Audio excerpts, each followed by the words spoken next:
আলহামদুলিল্লাহ। সম্মানিত উপস্থিতি, এ পর্যায়ে বক্তব্য দেওয়ার জন্য সবিনয় অনুরোধ করছি বাংলাদেশ জামাত ইসলামী কেন্দ্রীয় শুরা সদস্য, বাংলাদেশ জামাত ইসলামী মেহেরপুর জেলা শাখার সম্মানিত আমির, বারবার কারাবরণকারী ব্যক্তিত্ব, মুসলিম জননেতা, আজকের এই মাহফিলের প্রধান মেহমান হযরত মাওলানা তাজউদ্দীন খান সাহেব। বক্তব্য রাখছেন হযরত মাওলানা তাজউদ্দীন খান সাহেব।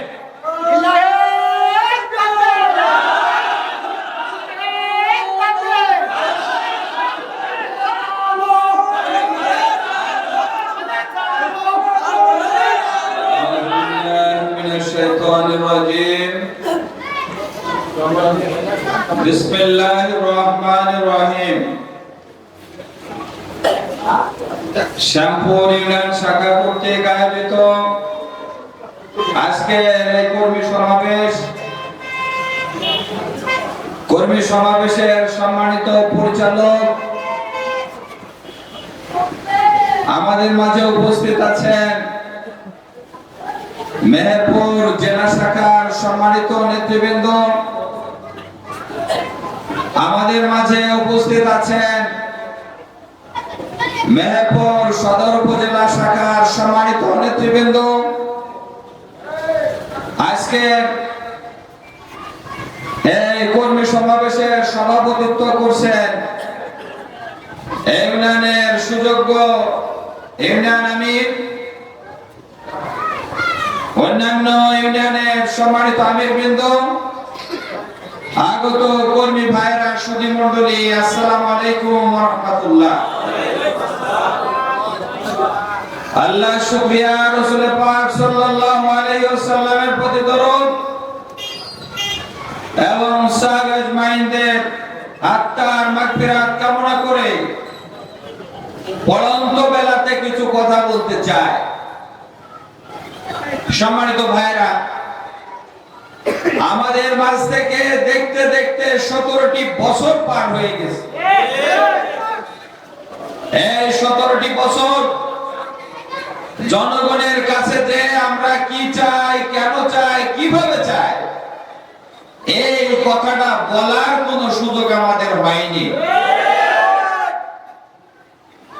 যে ছেলেটা বয়স 17 বছর, তার সাথে যদি আরো 10 বছর যোগ করি, 27 বছরের ছেলেটা জ্ঞান বুদ্ধি হওয়ার পর থেকে সে দেখছে জামাত ইসলামী রাজাকার, জামাত ইসলামী স্বাধীনতা বিরোধী, জামাত ইসলামী খুনি, জামাত ইসলামী ধর্ষণকারী। এই কথাটা প্রতিনিয়ত পেপার, পত্রিকা, টিভি চ্যানেল এবং শ্রদ্ধাভাজন আওয়ামী সরকারের নেতৃবৃন্দের মুখ থেকে বারবার এই কথাটা শুনেছে, ঠিক না? এদেশের জনগণ যদি আমাদের বিরুদ্ধে যে অপবাদ দেওয়া হয়েছে এইটা যদি 10% বিশ্বাস করত, তাহলে এদেশে বেঁচে বসবাসের অধিকার আমাদের থাকতো না। আমাদের আওয়ামী লীগের ভাইয়েরাও এটা বিশ্বাস করেনি। আর যারা বোঝালো যে ওই একেবারে মধ্যপ্রাচ্য থেকে অমুক বংশ হয়ে আমরা এই জায়গাতে এসেছি, কেউ পীরের মর্যাদার অধিকারী দিল, কেউ বলল কি সারা রাত নফল ইবাদত করে কাটায়, আর প্রত্যেকটা আসনের এমপি সাহেবদেরকে সোনার নৌকা উপহার দেওয়া, একেবারে তেল দিয়ার যা কাঁধে করে নিয়ে ঘোরা, এইটা যে জাতি গ্রহণ করেনি 5 তারিখের পরিবর্তনের পরে বোঝা যায়, ঠিক না? 300 আসনের এমপি ইমাম সহ পালাইছে, বুঝা গেল? যারা অত্যাচার নির্যাতন করেছে তাদেরকে আমরা এখন চোখে দেখতে পাচ্ছি না। সম্মানিত ভাইরা, আমাদের প্রতি অত্যাচারটা কেমন ছিল মামলা একখান দিয়ে 200, 250, 300 মতো আসামি সে 12 সাল থেকে আজ অবধি আমরা হাজিরা দিয়ে যাচ্ছি। মামলা কত? মেহেরপুর জেলার মতো ছোট্ট জেলাতে আপনারা 86টা মামলা দিয়েছে। এই ছোট জেলাতে আমরা তারিক মোহাম্মদ সাইফুল ইসলামকে হারিয়েছি, যিনি জেলা সহকারী সেক্রেটারি ছিলেন। এই ছোট্ট জেলাতে আলহাজ আব্দুল জব্বার সাহেবকে আমরা হারিয়েছি, যিনি মেম্বার ছিলেন। এই ছোট্ট জেলাতে আমরা সুলাইমান ভাইকে হারিয়েছি, যিনি একজন কৃষক ছিলেন। এই ছোট্ট জেলাতে আমরা দেলোয়ার ভাইকে হারিয়েছি, যিনি বিদেশ থেকে এসে আন্দোলনের মাঠে নেমেছিলেন। এই ছোট্ট জেলাতে আমরা আব্বাস ভাইকে হারিয়েছি, যাকে মিছিল থেকে গুলি করে শহীদ করা হয়েছে। সম্মানিত ভাইরা, যদি বলেন সরকারের বিরোধিতা করা যাবে না, তাহলে তো 94 সাল থেকে 96 সাল পর্যন্ত আমাদের সাথে থেকে সারা দেশ সহ মেহেরপুরে আমরা কেয়ারটেকার সরকারের জন্য আন্দোলন করেছি এবং 173 দিন হরতাল, সবকিছু মিলাই যা ঘটেছে, মেহেরপুরে আপনাদের 50 জন মারা যাওয়ার কথা ছিল। সম্মানিত ভাইরা, বিদায় এ জাতি এ জুলুম এ নির্যাতনকে গ্রহণ করেনি বলে যখন সুযোগ এসেছে আপনাদের দাঁড়াবার জায়গাটা পর্যন্ত পাননি। আপনাদের অপরাধ বলেছে দেশ আমাদের নয়, এখন আমাদের মামুর বাড়িতে আশ্রয় নিতে হবে। সম্মানিত ভাইরা, আমরা বাংলাদেশ জামাত ইসলামের আহ্বানগুলো আপনাদের কাছে তুলে ধরতে পারিনি। এদেশের ক্ষমতার পরিবর্তন হলে একেবারে রুট পর্যায় পর্যন্ত অমুক অমুক দল করে, অমুক অমুক দল করে, ওকে ভিভিএফের কার্ড দেওয়া যাবে না, ওকে টিসিবির কার্ড দেওয়া যাবে না, ওকে বয়স্ক ভাতা দেওয়া যাবে না, এই টাল বাহানা শুরু হয়ে যায়, তাই না? বাংলাদেশ জামাত ইসলামী চাচ্ছে সোশ্যাল জাস্টিস প্রতিষ্ঠা করতে, অর্থাৎ সামাজিক ন্যায় বিচার, যার যা অধিকার আছে তাকে সেই অধিকার ফিরায় দিতে হবে। এটা কোন দলের, এটা আমরা দেখতে চাইনি। এটা কোন মতের, এটা আমরা দেখতে চাইনি। এটা কোন ধর্মের, এটা আমরা দেখতে চাইনি। আমরা চাই যার যার অধিকার তার কাছে ফিরিয়ে দিতে হবে।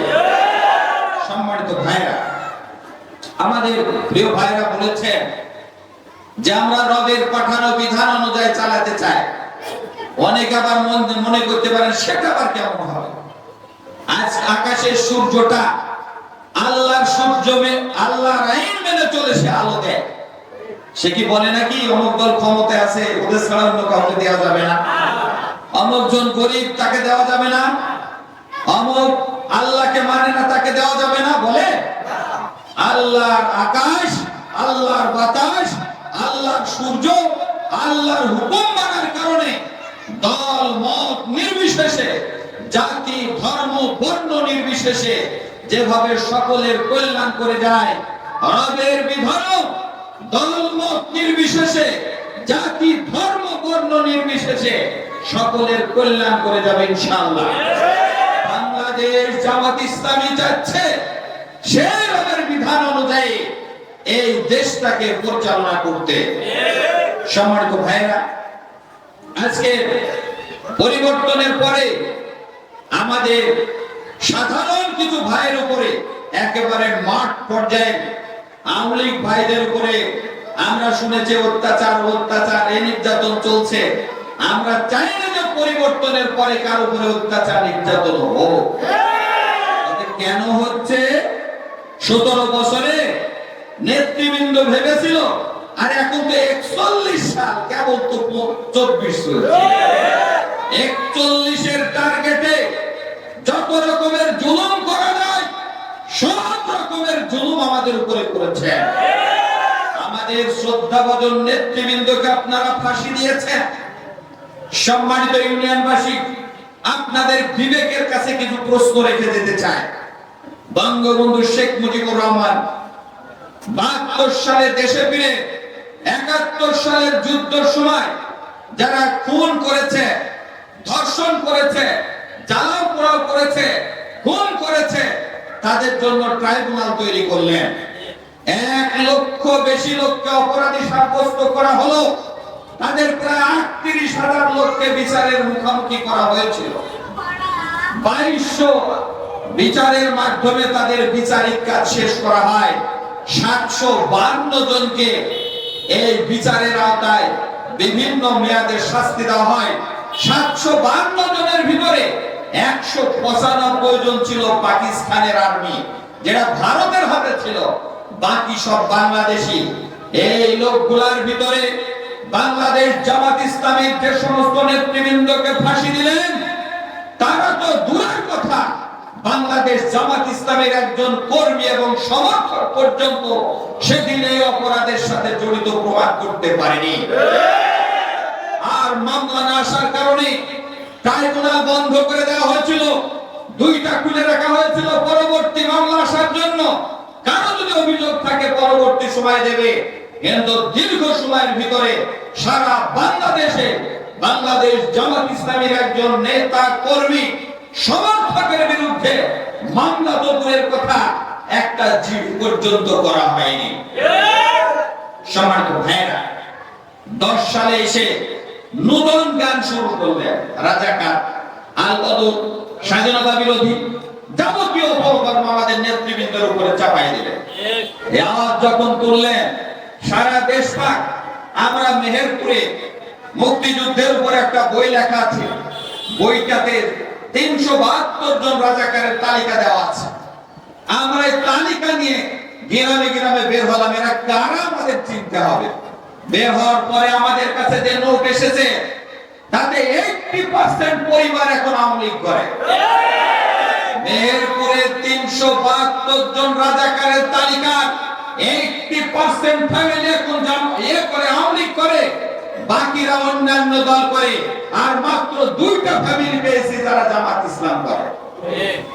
সারা বাংলাদেশের যুব সমাজ তারা বারবার দাবি করেছিল যে রাজাকার কারা, তার তালিকা চায়। অবশেষে মুক্তিযোদ্ধা বিষয়ক মন্ত্রী 2020 সালে 10,000-এর উপরে একেবারে পাকিস্তানের রেখে যাওয়ার তালিকা বের করে দিলেন। এই তালিকা অনুযায়ী এই মাত্র 10,000-এর তালিকাতে 8,000 পাওয়া গেল যে তারা আওয়ামী লীগ করে, বাকি অন্য দল করে। আর মাত্র 37 জন তার ভিতরে পাওয়া গেল জামাত ইসলাম করে। অথচ এই অজুহাতে আমাদের সম্মানিত নেতৃবৃন্দকে ফাঁসি দিলেন। কাদের ফাঁসি দিয়েছেন জানেন? এই 54 বছর বাংলাদেশ স্বাধীন হয়েছে, 54 বছরে কোন মন্ত্রী, কোন মন্ত্রণালয় এখনো প্রমাণ করতে পারেনি যে তারা দুর্নীতি করেনি। কিন্তু যাদেরকে ফাঁসি দিলেন, শ্রদ্ধাভাজন মাওলানা মতিউর রহমান নিজামী, আলী হাসান মোহাম্মদ মুজাহিদ, তারা দৃঢ়তার সাথে বলেছে 2 টাকার দুর্নীতি করেছি। এইটা যদি প্রমাণ করতে পারে, তাহলে মন্ত্রিত্ব ছেড়ে দিয়ে বাড়িতে চলে যাও। কোন বাবের বেটা আছে বাংলাদেশে রাষ্ট্র পরিচালনা করতে দে, মন্ত্রণালয় পরিচালনা করতে দে, বুকে হাত দিয়ে কথাটা বলতে পেরেছে? পারবে? অসম্ভব ব্যাপার। স্বজন প্রীতি, দুর্নীতি বাংলাদেশে অঙ্গাঙ্গি ভাবে জড়িত। অথচ বাংলাদেশ জামাত ইসলামের নেতৃবৃন্দ সেই দায়িত্ব পালন করতে যে প্রমাণ করেছে 2 টাকার দুর্নীতি না করেও এ দেশটাকে পরিচালনা করা সম্ভব। সম্মানিত ভাইয়েরা, দক্ষিণ এশিয়ার ভিতরে অর্থনৈতিক অগ্রগতি নিয়ে এসেছিলেন আমাদের শ্রদ্ধাভাজন ভাই মীর কাসেম আলী। যে সমস্ত নেতৃবৃন্দকে ফাঁসি দিলেন, তারা দেশকে আগিয়ে নিয়ে যাওয়ার মতো একজন ব্রিলিয়ান্ট যোগ্য নেতৃত্ব ছিল। কিন্তু যে অজুহাতে ফাঁসি দিলেন, এ দেশবাসী মেনে নিতে পারেনি। পেরেছে নাকি? আমার মনে হয় আওয়ামী লীগের ভাইয়েরা এটা মেনে নিতে পারেনি, যার কারণে 2024 সালে এসে যে রাজাকার তকমা লাগিয়ে তাদেরকে ফাঁসি দিলেন, এই দেশবাসী এসে বলল আমরা সকলে রাজাকার। সততার কারণে যদি জামাত শিবির বলে থাকেন, তাহলে আমরা সকলে জামাত শিবির। কিনা যে অজুহাতে ক্ষমতায় বসলেন, সে একটা কথায় আপনার পতন ঘটিয়েছে। রবের ইয়ে বোঝা বড় মুশকিল নাকি কেরামতি বড় বোঝা বড় মুশকিল। সম্মানিত ভাইরা, আমরা মেহেরপুরে বসবাস করি। আমরা চাই, আগে আমি সব জায়গাতে বলে থাকি, এদের আওয়ামী লীগের নয়, এদের বিএনপির নয়, এদের জামাতের নয়, এদের জাতীয় পার্টির নয়, এদেশ আমাদের আপামর জনসাধারণের দেশ।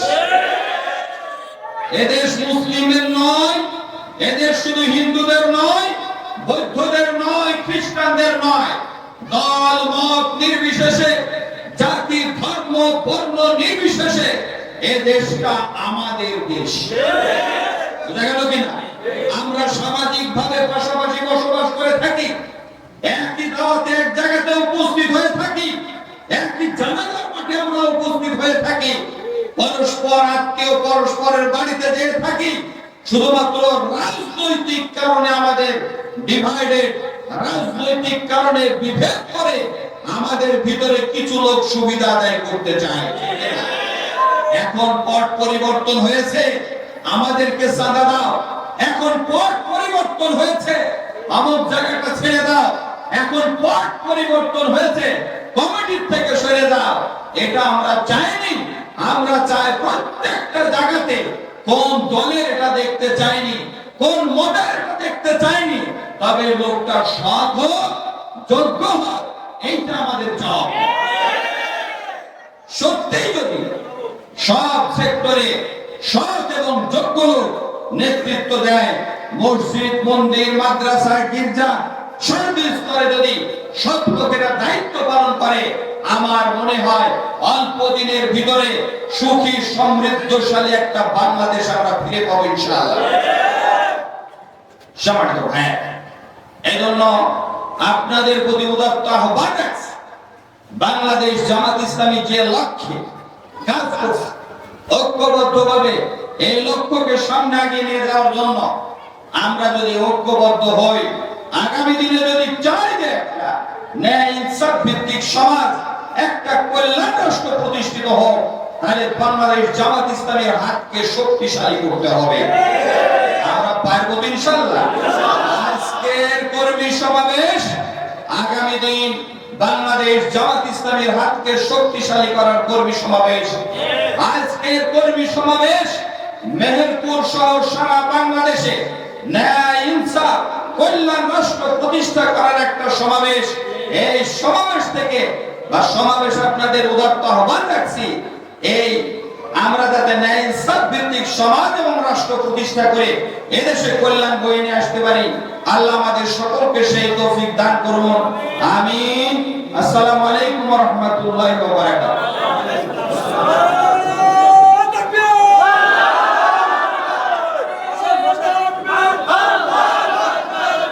যে বৈঠকের একটা দোয়া থাকে আমরা পড়ে নিই সকলে, সুবহানাকাল্লাহুম্মা ওয়া বিহামদিকা আশহাদু আল্লা ইলাহা ইল্লা আনতা আস্তাগফিরুকা ওয়া আতুবু ইলাইক। আসসালামু আলাইকুম। ধন্যবাদ আমাদের শ্যামপুর ইউনিয়ন।